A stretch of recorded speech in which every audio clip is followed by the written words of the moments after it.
있고요. 물의 자동 이온화 반응을 모형으로 나타냈대. 근데 우리 물의 자동 이온화 반응이라는 건 물 중에 H+를 주는 산도 있고 H+를 받아주는 염기 역할도 할 수 있기 때문에 물 분자가 서로 H+를 주고 받아서 받은 애가 H3O 플러스 준 애가 OH-가 되는 반응이라는 거 알 수 있죠. 그래서 모형으로 받은 반응식을 화학 반응식으로 나타내 보시고 얘는 하나가 더 생겼고 얘는 하나가 없어졌으니까 가가 H3O 플러스 나가 OH-다 라는 거 찾는 것은 어렵지 않습니다.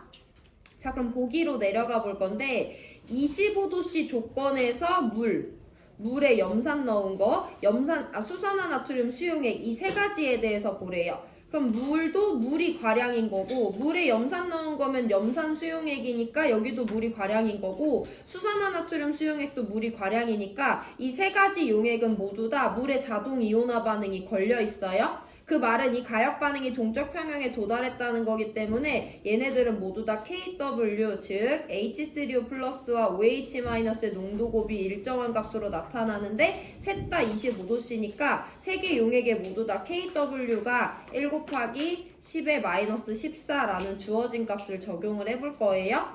기억 보기부터 필요한 내용 볼 건데요. 물 10배 14승 리터에 들어있는 가의 양을 물어봐. 이번 단어는 얘의 농도를 물어보는지 양을 물어보는지도 중요한데요. 물 10의 14승 리터에 들어있는 H3O 플러스의 양을 물어봐요. 그럼 우리 일단 지난 시간에 연습했듯이 용질의 양은 용질의 몰농도에다가 용액의 부피를 곱해준다는 공식 이용할 거고요. 우린 H3O 플러스의 양이 궁금하니까 H3O 플러스의 양에다가 그 용액의 부피 곱해주면 되죠.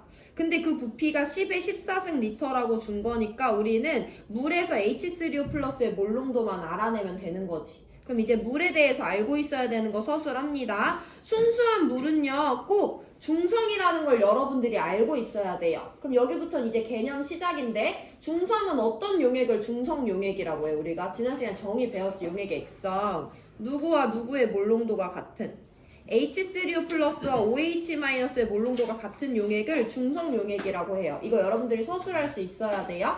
그러면 그 다음에 또 뭐 알고 있냐면 이 물도 25도씨이기 때문에 이 물의 KW도 1 곱하기 10의 마이너스 14야. 즉 H3O 플러스와 OH-의 몰농도의 곱이 1 곱하기 10의 마이너스 14예요. 그럼 25도씨 조건의 물은 중성이기 때문에 얘네들의 몰농도가 똑같은데 우리 얘네들의 곱이 10의 마이너스 14라는 거 알고 있잖아. 그럼 이거 두 개의 방정식을 이용해서 물이라는 25도씨 용액에서 얘네들 농도가 각각 10의 마이너스 7승 몰농도라는 거 구할 수 있어야 되죠. 그래서 이 값을 여기다가 넣어주시면 10의 1 곱하기 10의 7승 몰만큼이 나오니까 기억은 틀렸다라고 판단해 줄 수 있는 거죠.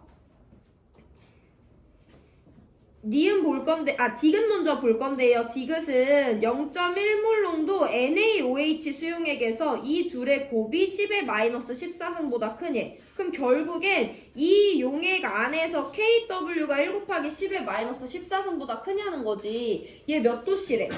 25도씨래. 물이 과량으로 존재하는 수용액이죠. 그럼 여기서 KW는 몇일 수밖에 없어? 10의 마이너스 14일 수밖에 없죠. 디귿은 계산 보기가 아니라 개념 보기입니다. 그냥 10의 마이너스 14일 수밖에 없기 때문에 디귿은 틀렸어요. 그럼 정답이 니은이 될 수밖에 없는데 니은은 이해가 필요해. 근데 이해가 안 되면 그냥 넘어가셔도 돼요. 왜냐면 지금 이 니은 보기는 평형 이동이라는 건데 니은을 한번 우리가 이해를 해볼게. 일단 내가 물 1리터를 갖고 있었어. 그럼 얘들아 순수한 물이 있을 때는 그 안에서는 이 물의 자동 이온화 반응만 일어날 수 있지. 그럼 얘는 가역 반응이니까 동적 평형에 도달하잖아. 그 동적 평형이라는 것에 대한 정성적인 값에 대해서 집중을 해볼 건데 가역 반응은 동적 평형에 도달해서 일정 시간이 지나면 얘의 양도 일정한 구간에 도달해요. 근데 그 구간이 얘네들이 선호하는 지점이 있어. 물은 얼마 정도, 반응물은 어느 정도 비율을 차지하고 생성물은 어느 정도 비율을 차지하는 선호하는 구간이 있어. 물의 자동 이온화 반응이라는 가역 반응은 생성물이 되게 적은 구간을 서술해요. 이거 되게 적은 양만 일어난다고 했지. 근데 내가 거기다가 이제 누구를 넣어줄 거냐면 염산을 넣어줄 거야. 염산을 넣어줄 거예요. 그럼 여기에는 염산이 과량으로 존재하고 얘가 물에 녹아들어오니까 이 용액 안에 갑자기 누가 많아지냐면 H3O 플러스가 과량이 되지. 원래 순수한 물만 있을 때는 얘랑 얘의 양이 되게 적거든요. 이 용액은 얘네들의 양이 되게 적은 걸 추구해.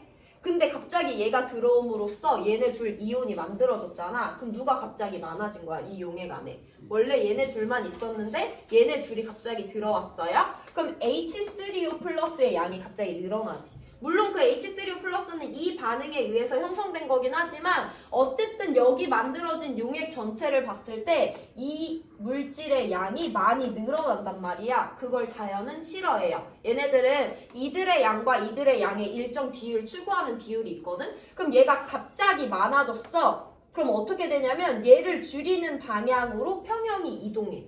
동적 평형 상태가 형성됐다가 얘를 줄이고 싶어. 생성물을 줄이고 싶으면 정반응이랑 역반응 중에 누가 많이 일어나야 돼?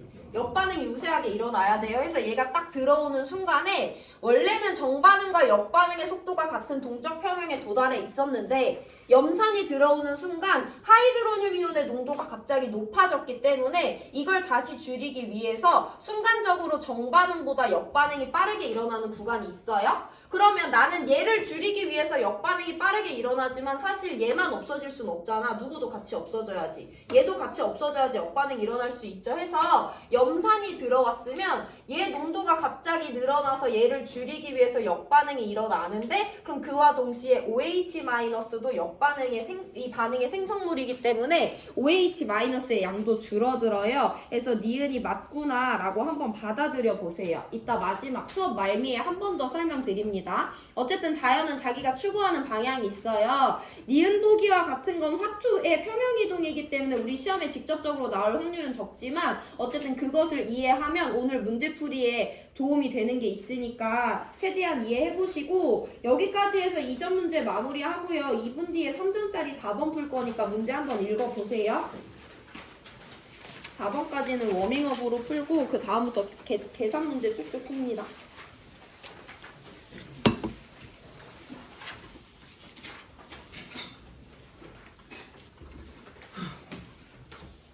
형은 왜 한숨 쉬고 그래?